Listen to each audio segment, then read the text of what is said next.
Working business ਦੇ ਵਿੱਚ ਤਾਂ ਬਿਲਕੁਲ ਅੱਜ ਦੀ ਦਿਹਾੜੀ ਜਿਹੜੀ ਆ ਇਹ ਬੜੀ ਭਾਰੀ ਹੈਗੀ ਆ, ਕਿਉਂਕਿ ਅੱਜ ਜਿਹੜਾ ਹੂੰ, ਆਪਣਾ ਸਿਸਟਮ ਹੈਗਾ ਆ, ਪਿਛਲਾ ਜਿਹੜਾ ਰਜਿਸਟ੍ਰੇਸ਼ਨ ਸਿਸਟਮ ਆ, ਮੋਟਰਸ ਵਾਲਾ ਬਹੁਤ ਦੇਰ ਤੋਂ ਚੱਲਿਆ ਆ ਰਿਹਾ। ਰਜਿਸਟ੍ਰੇਸ਼ਨ ਦਾ ਸਿਸਟਮ ਜਿਹੜਾ ਅੱਜ ਸ਼ਾਮ ਨੂੰ 5 ਵਜੇ ਆਪਣੇ ਵੈਸਟ ਕੋਸਟ ਟਾਈਮ ਤੇ 8 ਵਜੇ ਈਸਟ ਕੋਸਟ ਟਾਈਮ ਤੇ ਇਹਨੇ ਸਨਸੈਟ ਹੋ ਜਾਣਾ ਆ। ਸੋ ਨਵਾਂ ਸਿਸਟਮ ਜਿਹੜਾ ਉਹ ਲਾਗੂ ਹੋਣਾ ਆ। ਸੋ ਉਹਦੇ ਲਈ ਅੱਜ ਇੱਕ ਲਾਸਟ ਦਿਨ ਹੈਗਾ ਆ। ਵੈਸੇ ਤਾਂ ਕੱਲ ਵੀ ਸਾਰਾ ਦਿਨ ਅਸੀਂ ਇਹੋ ਹੀ ਕੰਮ ਸਾਰਾ ਕਰਦੇ ਰਹੇ ਹਾਂ, ਸਾਰਾ ਦਿਨ ਕੀ ਜਿਹੜੀਆਂ ਠੀਕ ਹੈ। ਕਾਲਸ ਆ ਲੈਣੀਆਂ ਤੇ ਜਿਹੜੇ ਸਿਸਟਮ ਨੂੰ ਲੌਗਇਨ ਕਰਨਾ, ਅਪਡੇਟ ਕਰਨਾ।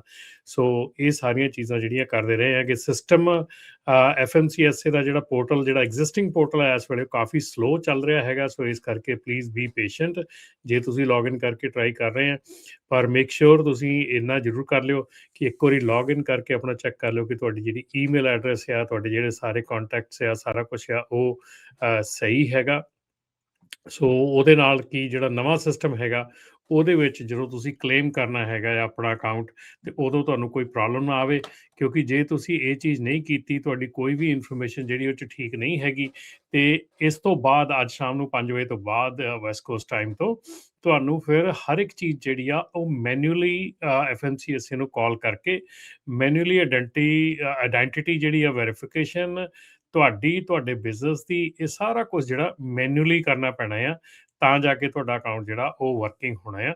ਤੇ ਇਹਦੇ ਨਾਲ ਜਿਹੜੇ ਨਵੇਂ ਅਕਾਊਂਟ ਆ ਰਹੇ ਹੈਗੇ ਆ ਰਾਜਕਰਨ, ਉਹਨਾਂ ਦੇ ਵਿੱਚ ਹੂੰ, ਹੂੰ, ਹੋਰ ਵੀ ਚੀਜ਼ਾਂ ਜਿਹੜੀਆਂ ਕਹਿਤੀਆਂ ਗਈਆਂ ਕਿ ਜੇ 90 ਡੇਜ਼ ਤੱਕ ਤੁਸੀਂ ਆਪਣਾ ਅਕਾਊਂਟ ਨੂੰ ਨਹੀਂ ਮਤਲਬ ਕਿ ਲੌਗਇਨ ਕਰਦੇ ਤੇ ਉਹ ਇਨਐਕਟੀਵੇਟ ਹੋ ਜਾਊਗਾ, ਤੇ ਆਫਟਰ 12 ਮੰਥਸ ਉਹ ਬੰਦ ਜਿਹੜਾ ਆ ਹੋ ਬੰਦ ਹੋ ਜਾਊਗਾ। ਸੋ ਇਹ ਚੀਜ਼ਾਂ ਜਿਹੜੀਆਂ ਹੈਗੀਆਂ ਕਾਫੀ ਜ਼ਰੂਰੀ ਹੈਗੀਆਂ। ਹੁਣ ਅੱਜ ਦੀ ਤਰੀਕ ਆ, ਅੱਜ ਦੇ ਵਿੱਚ ਜੇ ਤੁਸੀਂ ਨਹੀਂ ਕੀਤਾ ਹੈਗਾ ਤਾਂ ਪਲੀਜ਼ ਆਪਣੇ ਅਕਾਊਂਟ 'ਚ ਲੌਗਇਨ ਜ਼ਰੂਰ ਕਰ ਲਿਓ। ਲੌਗਇਨ ਕਰਕੇ ਆਪਣੀ ਸਾਰੀ ਇਨਫੋਰਮੇਸ਼ਨ ਦੇਖ ਲਿਓ, ਤੇ ਗਾਂ ਆਉਣ ਵਾਲੇ ਸਮੇਂ ਦੇ ਵਿੱਚ ਜਿਹੜੀਆਂ ਅਪਡੇਟਸ ਆਉਣਗੀਆਂ ਉਹ ਆਪਾਂ ਤੁਹਾਡੇ ਤੱਕ ਲੈ ਕੇ ਆਵਾਂਗੇ। ਤੇ ਰਾਜਕਰਨ, ਅੱਜ ਇੱਕ ਹੋਰ ਬਹੁਤ ਵੱਡਾ ਜਿਹੜਾ ਗੱਲ ਹੋਈ ਹੈਗੀ ਆ ਕਿ ਜੀ, ਮੌਂਟਗੋਮਰੀ ਵਰਸਸ ਖਾਰਬ ਟਰਾਂਸਪੋਰਟੇਸ਼ਨ 2 LLC ਦੇ ਜਿਹੜੀ ਆਈ ਆ ਉਹਦੀ ਸੁਪਰੀਮ ਕੋਰਟ ਦੀ ਰੂਲਿੰਗ ਆਈ ਆ। ਰੂਲਿੰਗ ਆਈ ਆ ਉਹ ਅੱਛਾ, ਆਪਾਂ ਇਸ ਰੂਲਿੰਗ ਵੱਲ ਨੂੰ ਵਧਦੇ ਹਾਂ। ਮੈਂ 1-2 ਜਿਹੜੇ ਕੁਐਸਚਨ ਮੋਟਰਸ ਨੂੰ ਲੈ ਕੇ ਆਪਾਂ ਪਹਿਲੋਂ ਜਿਹੜੀ ਥੋੜੀ ਜਿਹੀ ਗੱਲ ਕਰ ਲਈਏ, ਫਿਰ ਆਪਾਂ ਰੂਲਿੰਗ ਵਾਲੇ ਪਾਸੇ ਵੀ ਗੱਲ ਕਰਦੇ ਹਾਂ। ਨਾਲੇ ਜੇ ਸਰੋਤਿਆਂ ਨੂੰ ਵੀ ਕੋਈ ਕੁਐਸਚਨ ਹੋਇਆ ਉਹ ਵੀ ਕੋਈ ਕਾਲ ਕਰ ਕੁਐਸਚਨ ਸਕਦੇ ਹੈਗਾ ਉਸ ਤਾਂ ਉਹ ਵੀ ਸੰਬੰਧ 'ਚ। ਜਿਹੜੇ ਕਾਲ ਕਰ ਸਕਦੇ ਆ। ਸੋ ਜਿੱਦਾਂ ਤੁਸੀਂ ਕਿਹਾ ਵੀ ਸਿਸਟਮ ਥੋੜਾ ਜਿਹਾ ਸਲੋ ਚੱਲ ਰਿਹਾ, ਤੇ ਇਹ ਸਾਰੇ ਪਾਸੇ ਹੀ ਇਦਾਂ ਦੁਨੀਆ 'ਚ ਹੀ ਇਹ ਦਸਤੂਰ ਆ ਰਮਨ ਜੀ, ਵੀ ਜਦੋਂ ਲਾਸਟ ਡੇਟ ਹੁੰਦੀ ਉਦੋਂ ਹੀ ਸਾਰਿਆਂ ਨੇ ਉਸ ਪਾਸੇ ਵੱਲ ਨੂੰ ਜਿਹੜਾ ਉਹ ਜਾਣਾ ਹੁੰਦਾ ਆ। ਸੋ ਇਹ ਚੀਜ਼ ਦੇ ਲਈ ਜਿਹੜਾ ਪੁਰਾਣਾ ਸਿਸਟਮ ਆ ਉਹ 'ਚੋਂ ਇਹਨੂੰ ਲਈ ਕਿ ਟ੍ਰਾਂਸਫਰ ਹੋਣਾ ਆ, ਉਸ ਸੇਮ ਲੌਗਇਨ ਦੇ ਨਾਲ ਹੀ ਹੋ ਜਾਣਾ ਹੈ ਜਾਂ ਨਵਾਂ ਬਣਾਉਣਾ ਪੈਣਾ ਹੈ? ਨਹੀਂ, ਸਾਰਾ ਕੁਝ ਸੇਮ ਹੀ ਰਹਿਣਾ ਆ। ਤੁਹਾਡਾ ਲੌਗਇਨ ਸੇਮ ਰਹਿਣਾ, ਐਵਰੀਥਿੰਗ ਸੇਮ ਰਹਿਣੀ ਆ, ਤੁਹਾਡੀ ਇਨਫੋਰਮੇਸ਼ਨ ਸੇਮ ਰਹਿਣੀ ਆ। ਸਿਸਟਮ ਚੇਂਜ ਹੋ ਜਾਣਾ ਆ, ਕਿਉਂਕਿ ਸਿਸਟਮ ਦੇ ਵਿੱਚ ਜਿਹੜੀ ਦੇਖੋ ਰਾਜਕਰਨ, ਸਾਰਿਆਂ ਨਾਲੋਂ ਵੱਡੀ ਜਿਹੜੀ ਪ੍ਰੋਬਲਮ ਸੀਗੀ ਇਸ ਵੇਲੇ ਉਹ ਕੀ ਸੀਗੀ ਕਿ ਇਸ ਸਿਸਟਮ ਦੇ ਵਿੱਚ ਇੱਕੋ ਹੀ ਲੌਗਇਨ ਹੁੰਦਾ ਸੀਗਾ, ਜਿਹਨੂੰ ਪਰਮਿਟਸ ਵਾਲੇ ਵੀ ਯੂਜ਼ ਕਰਦੇ ਸੀਗੇ, ਹੋਰ ਵੀ ਜਿਹੜੇ ਬੰਦੇ ਸੀਗੇ ਯੂਜ਼ ਕਰਦੇ ਸੀਗੇ, ਚਾਹੇ ਕੰਪਨੀਆਂ ਸੀਗੀਆਂ, ਚਾਹੇ ਉਹਨਾਂ ਦੇ ਕੋਈ ਏਜੰਟ ਸੀਗੇ, ਕੋਈ ਵੀ ਠੀਕ ਹੈ। ਸੀਗਾ, ਹਰ ਇੱਕ ਬੰਦਾ ਇਹੋ ਹੀ ਆਪਾਂ ਹਮੇਸ਼ਾ ਸੁਣਿਆ ਕਿ ਮੇਰੀ ਈਮੇਲ ਲੈ ਲਓ, ਮੇਰਾ ਪਾਸਵਰਡ ਲੈ ਲਓ, ਮੇਰਾ ਚੇਂਜ ਕਰ ਦਿਓ। ਠੀਕ ਹੈ। ਜਾਂ ਤੁਸੀਂ ਉੱਥੇ ਕੀ ਹੁੰਦਾ ਸੀਗਾ ਵੀ ਕਈ ਜਿਹੜੀਆਂ ਸਰਵਿਸ ਏਜੰਟ ਹੈਗੇ ਆ, ਚਾਹੇ ਉਹ ਡਰੱਗ ਟੈਸਟਿੰਗ ਆ, ਚਾਹੇ ਉਹ ਕਲੀਅਰਿੰਗ ਹਾਊਸ ਵਾਲੇ ਆ, ਜਾਂ ਚਾਹੇ ਉਹ ਪਰਮਿਟਿੰਗ ਵਾਲੇ ਆ, ਜਿਹੜੇ ਏਜੰਟਸ ਹੁੰਦੇ ਸੀਗੇ ਉਹਨਾਂ ਦੇ ਜਿਹੜੇ ਆ ਕਈ ਵਾਰੀ ਨੰਬਰ ਚੇਂਜ ਕਰ ਦਿੰਦੇ ਸੀਗੇ। ਜਿਹੜਾ ਉਹਨਾਂ ਦਾ ਟੈਕਸਟ ਵਾਲਾ ਨੰਬਰ ਹੈ ਉਹ ਚੇਂਜ ਕਰ ਦਿੰਦੇ ਸੀਗੇ ਕਿ ਤਾਂ ਕਿ ਬਾਰ-ਬਾਰ ਕਸਟਮਰ ਨੂੰ ਕਾਲ ਨਾ ਕਰਨੀ ਪਵੇ, ਉਹ ਕੋਡ ਨਾ ਲੈਣਾ ਪਵੇ।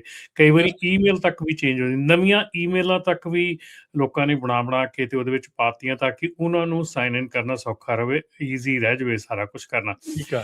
ਤੇ ਉਹਦੇ ਨਾਲ ਕੀ ਹੁੰਦਾ ਸੀਗਾ ਰਾਜਕਰਨ ਵੀ ਓਨਰ ਦੀ ਇਹ ਇੱਕ ਮਾਸਟਰ ਈਮੇਲ ਹੁੰਦੀ ਸੀ, ਉਹਦੇ ਨਾਲ ਜਿੰਨੇ ਵੀ ਅਪਡੇਟ ਹੁੰਦੇ ਸੀ, ਕਿ ਚੇਂਜਸ ਹੁੰਦੀਆਂ ਸੀ, ਉਹਦਾ ਪਤਾ ਨਹੀਂ ਸੀ ਲੱਗ ਰਿਹਾ ਕਿ ਕੌਣ ਚੇਂਜਸ ਕਰ ਰਿਹਾ ਹੈਗਾ, ਕਿਉਂਕਿ ਇੱਕੋ ਹੀ ਲੌਗਇਨ ਹੈਗਾ, ਇੱਕੋ ਹੀ ਚੀਜ਼ ਹੈਗੀ ਆ, ਠੀਕ ਹੈ ਨਾ। ਤੇ ਇਸ ਕਰਕੇ ਇਹ ਜਿਹੜਾ ਹੁਣ ਸਿਸਟਮ ਹੈਗਾ, ਇਹਦੇ ਵਿੱਚ ਜਦੋਂ ਤੁਸੀਂ ਹੁਣ ਨੈਕਸਟ ਮੰਡੇ ਤੋਂ ਜਦੋਂ ਸ਼ੁਰੂ ਹੋਊਗਾ, ਤੇ ਇਹਦੇ ਵਿੱਚ ਜਿਹੜੀ ਚੀਜ਼ ਹੋਊਗੀ ਉਹਦੇ 'ਚ ਹਰੇਕ ਜਿਹੜਾ ਯੂਜ਼ਰ ਹੈਗਾ ਉਹਦਾ ਸੈਪਰੇਟ ਲੌਗਇਨ ਆਪਣਾ ਹੋਊਗਾ। ਉਹਦੀ ਵੈਰੀਫਿਕੇਸ਼ਨ ਹੋਊਗੀ ਪ੍ਰੋਪਰ ਢੰਗ ਦੇ ਨਾਲ, ਤੇ ਤਾਂ ਕਿ ਉਹ ਉਸ ਰੋਲ ਦੇ ਵਿੱਚ ਉਹਦਾ ਯੂਜ਼ਰ ਲੌਗਇਨ ਜਿਹੜਾ ਉਹ ਬਣੂਗਾ। ਸੋ ਉਹਦੇ ਨਾਲ ਕੀ ਆ ਕਿ ਉਹ ਜਿਹੜੀ ਚੀਜ਼ ਆ, ਕੋਈ ਵੀ ਤੁਹਾਡੇ ਅਕਾਊਂਟ 'ਚ ਚੇਂਜਸ ਕਰ ਰਿਹਾ ਹੈਗਾ, ਕੌਣ ਕਰ ਰਿਹਾ ਹੈਗਾ, ਕਿੱਥੋਂ ਕਰ ਰਿਹਾ ਹੈਗਾ, ਉਹ ਸਾਰੀਆਂ ਚੀਜ਼ਾਂ ਪਤਾ ਲੱਗਣਗੀਆਂ। ਤੇ ਦੂਸਰੀ ਚੀਜ਼ ਆ ਕਿ ਹਰੇਕ ਜਿਹੜਾ ਤੁਹਾਡਾ ਲੌਗਇਨ ਹੋਊਗਾ ਹੁਣ, ਉਹਨੂੰ ਜਿਹੜੀ ਆਈਡੀ ਮੀਆਂ ਕੰਪਨੀ ਹੈਗੀ ਆ, ਜਿਹੜੀ ਕਿ ਆਪਾਂ ਨੂੰ 에ਅਰਪੋਰਟ ਤੇ ਜਾਂਦੇ ਸਮੇਂ ਆਪਣੇ ਜਿਹੜੇ ਫੇਸ ਰੈਕਗਨੀਸ਼ਨ ਦੇ ID.me ਨਾਲ, ਹਾਂਜੀ। ਹਾਂਜੀ, ਉਹ ਜਿਹੜੀ ਆਈਡੀ ਮੀਆਂ ਕੰਪਨੀ ਹੈਗੀ ਆ, ਉਹਦੇ ਥਰੂ ਹੁਣ ਤੁਹਾਡਾ ਜਿਹੜਾ ਰਜਿਸਟ੍ਰੇਸ਼ਨ ਹੋਇਆ ਕਰੇਗੀ। ਤੁਹਾਡੇ ਅਕਾਊਂਟ 'ਚ ਲੌਗਇਨ, ਤੁਹਾਡਾ ਯੂਜ਼ਰ ਲੌਗਇਨਸ, ਤੇ ਜਿਹੜਾ ਮਾਸਟਰ ਲੌਗਇਨ ਹੈਗਾ, ਜਾਂ ਜਿਹੜਾ ਕੰਪਨੀ ਦਾ ਓਨਰ ਦਾ ਲੌਗਇਨ ਹੈਗਾ, ਉਹਦੇ ਨਾਲ ਤੁਸੀਂ ਹੁਣ ਹਰ ਇੱਕ ਬੰਦਾ ਲੌਗਇਨ ਨਹੀਂ ਕਰ ਸਕੇਗਾ। ਹਰ ਇੱਕ ਬੰਦੇ ਨੂੰ ਆਪਣਾ ਆਪਣਾ ਯੂਜ਼ਰ ਅਕਾਊਂਟ ਉਹਦੇ ਵਿੱਚ ਬਣਾਉਣਾ ਪਏਗਾ। ਵੱਖਰੀ ਮਤਲਬ ਭੂਮਿਕਾ ਦਿੱਤੀ ਜਾਵੇਗੀ ਉਹਨਾਂ ਨੂੰ। ਜੀ ਜੀ। ਸੋ ਇਹਦਾ ਬਿਗ ਰੀਜ਼ਨ ਇਹੋ ਹੀ ਆ ਕਿ ਇਹਦੇ ਨਾਲ ਫਰਾਡ ਦੀ ਜਿਹੜੀ ਪ੍ਰੀਵੈਂਸ਼ਨ ਆ, ਉਹ ਜ਼ਰੂਰ ਡੈਫੀਨੇਟਲੀ ਫਰਾਡ ਪ੍ਰੀਵੈਂਸ਼ਨ ਜਿਹੜੀ ਹੋ ਜਾਊਗੀ। ਜਿੱਦਾਂ ਕਿ ਹੁਣ ਬਹੁਤ ਕੰਪਨੀਆਂ ਕਹਿੰਦੀਆਂ ਕਿ ਸਾਡੀ ਇਨਫੋਰਮੇਸ਼ਨ ਚੇਂਜ ਹੋ ਗਈ, ਸਾਨੂੰ ਪਤਾ ਨਹੀਂ ਲੱਗਾ, ਜਾਂ ਸਾਨੂੰ ਕੋਈ ਸਾਡੇ ਨਾਂ ਤੇ ਕੰਮ ਕਰੀ ਜਾਂਦਾ। ਸੋ ਉਹ ਬਹੁਤ ਚੀਜ਼ਾਂ ਜਿਹੜੀਆਂ ਆ ਉਹ ਨਾ ਘਟ ਜਾਣਗੀਆਂ, ਕਰਵ ਆਊਟ ਹੋ ਜਾਣਗੀਆਂ। ਪਰ ਰਮਨ ਜੀ, ਜੇ ਕਿਸੇ ਕੋ ਮਤਲਬ ਉਹ ਯੂਜ਼ਰਨੇਮ ਉਹਨਾਂ ਨੇ ਦਿੱਤਾ ਹੋਇਆ, ਜਾਂ ਉਹ ਈਮੇਲ ਵਗੈਰਾ ਦਿੱਤੀ ਹੋਈ ਆ, ਕੋਈ ਹੋਰ ਬੰਦਾ ਫਿਰ ਇਹਨਾਂ ਦੀ ਥਾਂ ਤੇ ਲੌਗਇਨ ਤਾਂ ਵੀ ਕਰ ਸਕੂਗਾ? ਫਿਰ ਉਹ ਹੁਣ ਮਤਲਬ ਬੇਸਿਕਲੀ ਦੁਰ ਤੋਂ ਇੱਕ ਸਾਰਾ ਕਲੀਨ ਸਲੇਟ ਤੋਂ ਸ਼ੁਰੂ ਕਰਨਾ ਚਾਹੀਦਾ ਸਭ ਨੂੰ। ਨਹੀਂ, ਕਲੀਨ ਸਲੇਟ ਤੋਂ ਹੀ ਹੋਏਗਾ। ਜਿਹੜੇ ਨਵੇਂ ਲਾਗੂ ਹੋਣਗੇ, ਨਵੇਂ ਬਣਨਗੇ, ਉਹਨਾਂ ਦੇ ਤਾਂ ਫੇਸ ਆਈਡੀ ਦੇ ਨਾਲ ਸਾਰਾ ਕੁਝ ਰਜਿਸਟ੍ਰੇਸ਼ਨ ਹੋਣੀ ਹੈ। ਤੁਹਾਡੀ ਫੇਸ ਆਈਡੀ ਦੇ ਨਾਲ ਰਜਿਸਟ੍ਰੇਸ਼ਨ ਹੋਊਗੀ। ਜਸਟ ਈਮੇਲ ਕੋਡ ਜਾਂ ਸੈੱਲਫੋਨ ਕੋਡ ਜਾਂ ਉੱਤੇ ਤੁਹਾਡੀ ਹੁਣ ਰਜਿਸਟ੍ਰੇਸ਼ਨ ਨਹੀਂ ਹੋਣੀ। ਜਿੰਨਾ ਕੁ ਦਾ ਕਿਸੇ ਦਾ ਕੀਤਾ ਹੈ, ਤੁਸੀਂ ਐਗਜ਼ੈਕਟ ਪ੍ਰੋਸੈਸ ਜਿਹੜਾ ਉਹ ਦੱਸਿਓ ਵੀ ਜਿਹਦੀ ਕੰਪਨੀ ਆ, ਜਿਹਦਾ ਨਾਂ ਆ, ਉਸੇ ਦੀ ਹੀ ਆਈਡੀ ਜਿਹੜੀ ਉਹਨਾਂ ਨੇ ਕਨਫਰਮ ਕਰਕੇ ਫਿਰ ਰਜਿਸਟਰ ਹੋਣ ਦੇਣਾ ਹੈ। ਇਹ ਮਤਲਬ ਈਵਨ ਪਰਸਨਲ ਆਇਡੈਂਟੀਟੀ ਵੀ ਜਿਹੜੀ ਆ ਉਹ ਵੀ ਚੈੱਕ ਹੋਣੀ ਆ, ਪਲੱਸ ਉਹਦੇ ਨਾਲ ਬਿਜ਼ਨਸ ਆਇਡੈਂਟੀਟੀ ਵੀ ਚੈੱਕ ਹੋਣੀ ਹੈ। ਜਿਹੜੀ ਬਿਜ਼ਨਸ ਆਇਡੈਂਟੀਟੀ ਆ, ਕਈ ਕੰਪਨੀਜ਼ ਜਿੱਦਾਂ ਕਿ ਆਪਾਂ ਕਹਿ ਰਹੇ ਕਿ ਆਫਸ਼ੋਰ ਕੰਪਨੀਜ਼ ਬੈਠੀਆਂ ਹੈਗੀਆਂ, ਉਹ ਕੰਮ ਕਰ ਰਹੀਆਂ ਹੈਗੀਆਂ ਇੱਥੇ। ਸੋ ਇਸ ਕਰਕੇ ਤੁਹਾਡੀ physical business location, business identity, ਤੁਹਾਡੀ ਇੱਥੇ ਕਾਰਪੋਰੇਸ਼ਨ, ਹਰ ਇੱਕ ਚੀਜ਼ ਜਿਹੜੀ ਆ ਉਹ ਉਹਦੇ ਥਰੂ ਜਾਣੀ ਆ ਚੈਕਿੰਗ ਦੇ, ਤਾਂ ਜਾ ਕੇ ਤੁਹਾਡਾ ਜਿਹੜਾ ਪੀਓ ਬਾਕਸ ਨਹੀਂ ਚੱਲਣਗੇ। ਨੋ ਪੀਓ ਬਾਕਸ ਤਾਂ ਅੱਗੇ ਵੀ ਇਲੀਗਲ ਸੀਗੇ। ਪੀਓ ਬਾਕਸ ਤਾਂ ਅੱਗੇ ਵੀ ਨਹੀਂ ਚਲਾ ਸਕਦੇ ਸੀਗੇ, ਕਿਉਂਕਿ ਅੱਗੇ ਇਦਾਂ ਹੁੰਦਾ ਸੀਗਾ ਕਿ ਜਿਹੜੇ ਯੂਪੀਐਸ ਦੇ ਐਡਰੈਸਸ ਹੈਗੇ ਆ, ਉਹ ਸਟਰੀਟ ਐਡਰੈਸ ਹੁੰਦਾ ਸੀ, ਤੇ ਅੱਗੇ ਲਿਖਿਆ ਹੁੰਦਾ ਸੀਗਾ ਨੰਬਰ 524। ਉਹ 524 ਬਾਕਸ ਨੰਬਰ ਹੁੰਦਾ ਸੀਗਾ। ਹੁਣ ਅਪਾਰਟਮੈਂਟ ਵੀ ਹੋ ਸਕਦਾ, ਉਹ ਵੀ ਹੋ ਸਕਦਾ, ਪਰ ਉਹ ਜਿਹੜਾ ਯੂਪੀਐਸ ਦਾ ਉਹ ਢੰਗ ਸੀਗਾ, ਉਹ ਹੁਣ ਇੱਥੇ ਰਜਿਸਟ੍ਰੇਸ਼ਨ 'ਚ ਪਹਿਲਾਂ ਵੀ ਨਹੀਂ ਉਹ ਸਹੀ ਸੀਗਾ, ਲੇਕਿਨ ਹੁਣ ਤਾਂ ਬਿਲਕੁਲ ਨਹੀਂ ਗਾ। ਓਕੇ। ਸੋ ਜਿਹਦੀ ਕੰਪਨੀ ਆ, ਜਿਹਦੇ ਨਾਂ ਤੇ ਆ, ਉਹ ਬੰਦੇ ਦੀ ਆਪ ਹੁਲੀਆ ਜਿਹੜਾ ਆ ਉਹ ਚੈੱਕ ਹੋਣਾ ਆ। ਫਿਰ ਉਹ ਜਿੱਦਾਂ ਤੁਸੀਂ ਕਿਹਾ ਵੀ ਉਹ ਫਰਾਡ ਵਾਲਾ ਜਿਹੜਾ ਕੰਮ ਸੀ, ਸਾਡਾ ਐਮਸੀ ਚੱਕ ਲਿਆ ਉਹਨਾਂ ਨੇ, ਉਹ ਕਰ ਲਿਆ, ਉਹਦੇ ਤੇ ਜ਼ਰੂਰ ਜਿਹੜੀ ਰੋਕ ਲੱਗੂਗੀ। ਪਰ ਇਹ ਆ ਵੀ ਇਸ ਨਾਂ ਦੇ ਉੱਤੇ ਹੁਣ ਸਕੈਮ ਵੀ ਬੜੇ ਹੋਣੇ ਆ, ਉਹ ਵੀ ਜਿਹੜਾ ਬਚ ਕੇ ਜਿਹੜਾ ਉਹ ਚੱਲਿਓ। ਇਹ ਰਾਜਕਰਨ ਬਿਲਕੁਲ ਸਹੀ ਗੱਲ ਕੀਤੀ ਤੁਸੀਂ, ਬਿਲਕੁਲ ਵਧੀਆ ਕੁਐਸਚਨ ਹੈਗਾ ਕਿ ਇਸ ਚੀਜ਼ ਦੇ ਉੱਤੇ ਬਹੁਤ ਜਿਹੜੀਆਂ ਕੰਪਨੀਜ਼ ਆ ਆਲਰੇਡੀ ਐਡਵਰਟਾਈਜ਼ ਕਰ ਰਹੀਆਂ ਕਿ ਨਵੇਂ ਸਿਸਟਮ ਦੇ ਵਿੱਚ ਉਹ ਤੁਹਾਡੀ ਆਹ ਹੈਲਪ ਕਰ ਦੇਣਗੀਆਂ। ਨਵਾਂ ਸਿਸਟਮ ਅਜੇ ਕਿਸੇ ਨੂੰ ਨਹੀਂ ਪਤਾ। ਮੈਂ ਕਲੋਜ਼ਲੀ ਵਾਚ ਕੀਤਾ, ਮੈਂ ਡੈਮੋ ਵਾਚ ਕੀਤੀ ਆ, ਲੇਕਿਨ ਅਜੇ ਤੱਕ ਮੈਨੂੰ ਲਿਟਰਲੀ ਕਿਸੇ ਕੰਪਨੀ ਨੂੰ ਉਹਦਾ ਐਕਸੈਸ ਨਹੀਂ ਹੈਗਾ ਕਿ ਜਿਹੜਾ ਉਹ ਦੇਖ ਸਕੇ ਕਿ ਉਹ 'ਚ ਕੀ ਹੈਲਪ ਕਰ ਸਕਦੀਆਂ, ਕੀ ਨਹੀਂ ਕਰ ਸਕਦੀਆਂ। ਸੋ ਅੱਜ ਹੀ ਮੈਂ ਫੇਸਬੁੱਕ ਦੇ ਉੱਤੇ ਸਵੇਰੇ ਦੇਖਦਾ ਸੀਗਾ ਕਿ ਦੇਰ ਆਰ ਫਿਊ ਕੰਪਨੀਜ਼ ਜਿਹੜੀਆਂ ਆਲਰੇਡੀ ਕਹਿ ਰਹੀਆਂ ਕਿ you need help in motors, we are ready to help you and all that. So I don't think so ਕਿ ਉਹਦੇ ਵਿੱਚ ਅਜੇ ਤੱਕ ਕਿਸੇ ਕੋਲ ਉਹ ਇੰਟਰਫੇਸ ਹੈਗਾ ਆ। ਸੋ ਪਲੀਜ਼, ਜੇ ਤੁਹਾਨੂੰ ਕੋਈ ਵੀ ਕੰਪਨੀ ਰੀਚ ਆਊਟ ਕਰਦੀ ਆ, ਕੋਈ ਵੀ ਕੰਪਨੀ, ਔਰ ਰਾਜਕਰਨ ਤੁਹਾਨੂੰ ਮੈਂ ਇੱਕ ਗੱਲ ਦੱਸ ਦਿੰਦਾ ਕਿ ਇਹਦੇ ਵਿੱਚ ਬਹੁਤ ਜਿਹੜੇ ਸਿਸਟਮ ਆ, ਆਪਾਂ ਨੂੰ ਇਸ ਵੇਲੇ ਲੱਗਦੇ ਆ ਕਿ ਕੰਪਲੀਕੇਟਡ ਆ, ਪਰ ਬਹੁਤ ਜਿਹੜੀ ਚੀਜ਼ਾਂ ਹੈਗੀਆਂ ਉਹ ਈਜ਼ੀ ਕੀਤੀਆਂ ਹੈਗੀਆਂ, ਤਾਂ ਕਿ ਜਿਹੜਾ ਓਨਰ ਹੈਗਾ ਉਹ ਆਪ ਇਹ ਸਾਰੇ ਕੰਮ ਕਰ ਸਕੇ ਜੇ ਉਹ ਚਾਹੁੰਦਾ ਆ। ਠੀਕ ਹੈ ਨਾ? ਸੋ ਇਹਦੇ ਵਿੱਚ ਕਾਫੀ ਈਜ਼ੀਨੈਸ ਕੀਤੀ ਗਈ, ਕਾਫੀ ਇਹਦੇ 'ਚ ਮਤਲਬ ਕਿ ਉਹਨਾਂ ਨੇ ਓਪਨਨੈਸ ਦਿਖਾਈ ਆ, ਜਿਹਦੇ ਵਿੱਚ ਕਿ ਤੁਸੀਂ ਚੀਜ਼ਾਂ ਜਿਹੜੀਆਂ ਆ ਉਹ ਟੈਕਨੋਲੋਜੀਕਲੀ, ਜੇ ਤੁਸੀਂ ਟੈਕਨੋਲੋਜੀ ਦੇ ਨਾਲ ਥੋੜ੍ਹੇ ਬਹੁਤ ਵਾਸਤਾ ਰੱਖਦੇ ਆ, ਤਾਂ ਤੁਸੀਂ ਇਹ ਚੀਜ਼ਾਂ ਬੜੀ ਆਰਾਮ ਦੇ ਨਾਲ ਕਰ ਸਕਦੇ ਆ, ਜਿਹੜੀਆਂ ਚੀਜ਼ਾਂ ਦਾ ਕਿ people charge a lot of money. ਅੱਛਾ, ਹੁਣ ਜਿੱਦਾਂ ਜਿਨ੍ਹਾਂ ਦੇ ਐਮਸੀ ਵਗੈਰਾ ਚੋਰੀ ਹੋਏ ਪਏ ਸੀਗੇ, ਜਿਹੜੇ ਕਹਿੰਦੇ ਵੀ ਸਾਡੇ ਨਾਲ ਆ, ਉਹਨਾਂ ਨੂੰ ਇਹ ਹੁਣ ਮੌਕਾ ਮਿਲ ਜੂਗਾ ਵੀ ਭਾਈ ਉਹ ਬੰਦੇ ਬਾਹਰ ਕਰ ਦਿਓ, ਉੱਤੇ ਆਪਣੀ ਜਿਹੜੀ ਕੰਪਨੀ ਆ ਉਹਨਾਂ ਨੰਬਰਾਂ ਦੇ ਉੱਤੇ ਉਹਦੇ ਤੇ ਆਪਣਾ ਕੰਟਰੋਲ ਵਾਪਸ ਜਿਹੜਾ ਉਹ ਲੈ ਲਓ। ਯਾਰ ਰਾਜਕਿਰਨ ਹੁਣ ਇੱਕ ਤਾਂ ਚੀਜ਼ ਪੱਕੀ ਆ ਕਿ ਫਰੰਟ ਗੇਟ ਜਿਹੜਾ ਆ ਉਹ ਬੰਦ ਕੀਤਾ ਗਿਆ ਆ। ਫਰੰਟ ਗੇਟ ਦਾ ਜਿਹੜੀ ਚੀਜ਼ ਆ ਕਿ ਐਂਟਰੈਂਸ ਜਿਹੜੀ ਆ ਉਹ ਔਖੀ ਕੀਤੀ ਗਈ ਹੈ, ਐਂਟਰੈਂਸ ਜਿਹੜੀ ਆ ਸਟ੍ਰਿਕਟ ਕਰ ਦਿੱਤੀ ਗਈ ਆ। ਸੋ ਜੋ ਵਨਸ ਦਾ ਤੁਹਾਡੀ ਐਂਟਰੈਂਸ ਜਿਹੜੀ ਆ ਸਟ੍ਰਿਕਟ ਹੋ ਜਾਂਦੀ ਹੈ, ਦੈਨ ਤੁਸੀਂ ਇੰਟਰਨਲ ਕੰਮ ਕਰਦੇ ਆ ਕਿ ਹੁਣ ਸਾਡੇ ਫਰੰਟ ਗੇਟ ਤੋਂ ਤਾਂ ਨਹੀਂ ਬੰਦੇ ਆ ਰਹੇ, ਲੇਕਿਨ ਜਿਹੜੇ ਹੁਣ ਇੱਥੇ ਅੰਦਰ ਆ ਉਹਨਾਂ ਨੂੰ ਹੁਣ one by one we going to deal with them, ਉਹਨਾਂ ਨੂੰ ਜਿਹੜੀ ਸ਼ਾਂਤੀ ਹੋਣੀ ਸ਼ੁਰੂ ਹੋ ਜਾਣੀ ਹੈ ਕਿ ਉਹਨਾਂ ਨੂੰ ਕੀ ਕਰਨਾ ਹੈਗਾ। ਸੋ ਇਹ ਚੀਜ਼ਾਂ ਜਿਹੜੀਆਂ ਆ ਇਹ ਵਾਪਰ ਰਹੀਆਂ ਇਸ ਵੇਲੇ ਐਡਮਿਨਿਸਟ੍ਰੇਸ਼ਨ ਦੇ ਵਿੱਚ ਬੜੀ ਤੇਜ਼ੀ ਦੇ ਨਾਲ, ਡਿਪਾਰਟਮੈਂਟ ਦੇ ਵਿੱਚ ਬੜੀ ਤੇਜ਼ੀ ਦੇ ਨਾਲ ਇਹ ਚੀਜ਼ਾਂ ਆ ਰਹੀਆਂ ਹੈਗੀਆਂ। ਹਰ ਇੱਕ ਚੀਜ਼ ਤੁਸੀਂ ਦੇਖ ਲਓ ਅੱਜ ਰਾਜਕਿਰਨ, ਜੇ ਅੱਜ ਦੇਖੋ ਤਾਂ ਅੱਜ ਕੱਲ੍ਹ ਹੁਣ ਆਡਿਟਸ ਜਿਹੜੇ ਆ, ਨਵੀਂ ਕੰਪਨੀ ਦਾ ਆਡਿਟ, ਜਿੱਦਾਂ ਕਿ ਮੈਂ ਪਹਿਲਾਂ ਉਦੋਂ ਤੁਹਾਨੂੰ ਦੱਸਿਆ ਸੀਗਾ ਕਿ ਜਿਹੜਾ ਕੰਟੱਕੀ ਵਾਲਾ ਸ਼ੋਅ ਆ ਕਿ ਅਜੇ ਤੱਕ ਨਵੇਂ ਕੰਪਨੀਆਂ ਦੇ ਆਡਿਟ ਸਿਰਫ 20% ਆਉਂਦੇ, 25% ਆਉਂਦੇ ਸੀਗੇ, ਲੇਕਿਨ ਹੁਣ ਉਹ 95% ਤੱਕ ਲੈ ਕੇ ਜਾਣ ਨੂੰ ਹੋ ਗਏ ਆ ਕਿ 95। ਹੁਣ ਸਾਡੇ ਘੱਟੋ ਘੱਟ 4 ਤੋਂ 5-6 ਆਡਿਟ ਜਿਹੜੇ ਆ ਵੀਕਲੀ ਬੇਸਿਸ ਦੇ ਉੱਤੇ ਸਾਡੇ ਕੋਲ ਆਉਂਦੇ ਆ ਕਿ ਜਿਹੜੇ ਅਸੀਂ ਵੀ ਹੈਲਪ them ਆਊਟ। ਅਤੇ ਉਹ ਆਡਿਟ ਦੇ ਰਾਜਕਿਰਨ ਜਿਹੜੀਆਂ ਚੀਜ਼ਾਂ ਅੱਜ ਤੱਕ ਅਸੀਂ ਕਦੀ ਸੁਣੀਆਂ ਨਹੀਂ ਸੀਗੀਆਂ, ਉਹ ਚੀਜ਼ਾਂ ਵੀ ਅੱਜ ਉਹ ਮੰਗ ਰਹੇ ਹੈਗੇ ਆਡਿਟ ਦੇ ਵਿੱਚ ਤੁਹਾਡੇ ਕੋਲੋਂ।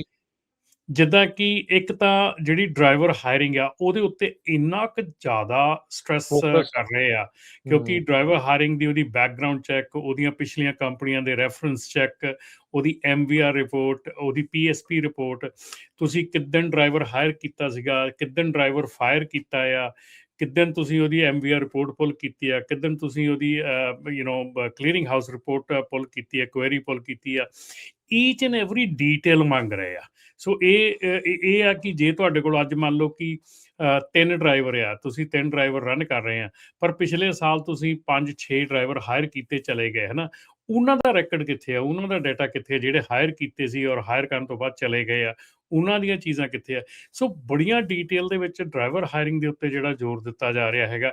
ਹੋਰ ਜਿਹੜਾ ਜ਼ੋਰ ਹੈਗਾ ਉਹ ਆਬਵੀਅਸਲੀ ਜਿਹੜਾ ELD ਹੈਗੀ ਆ ਉਹਦੇ ਉੱਤੇ ਤਾਂ ਜ਼ੋਰ ਹੈਗਾ ਹੀ ਆ, ਔਰ ਜਿਹੜਾ ਹੁਣ ਇਸ ਵੇਲੇ 72 ਘੰਟੇ ਰੋਡ ਚੈੱਕ ਚੱਲ ਰਿਹਾ ਹੈਗਾ, ਉਹਦੇ ਵਿੱਚ ਵੀ ਜਿਹੜਾ ELD ਦੀ ਆਲਟਰੇਸ਼ਨ ਆ ਉਹਦੇ ਉੱਤੇ ਬਹੁਤ ਜ਼ਿਆਦਾ ਜ਼ੋਰ ਦਿੱਤਾ ਜਾ ਰਿਹਾ। ਆ ਜਿਹੜੇ ਇਸ ਵੇਲੇ 72 ਆਵਰ ਚੱਲ ਰਹੀ ਹੈ। ਹਰ ਵਾਰ ਦੀ ਤਰ੍ਹਾਂ ਇਸ ਵਾਰੀ ਵੀ 72 ਆਵਰ 'ਚ ਖਾਲੀ ਹੈ ਸੜਕਾਂ?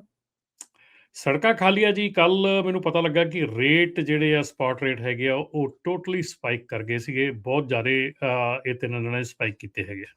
ਓ ਵਾਓ! ਇੰਨਾ ਜਿਹੜਾ ਉਹ ਫਰਕ ਉਹ ਪੈ ਜਾਂਦਾ ਆ।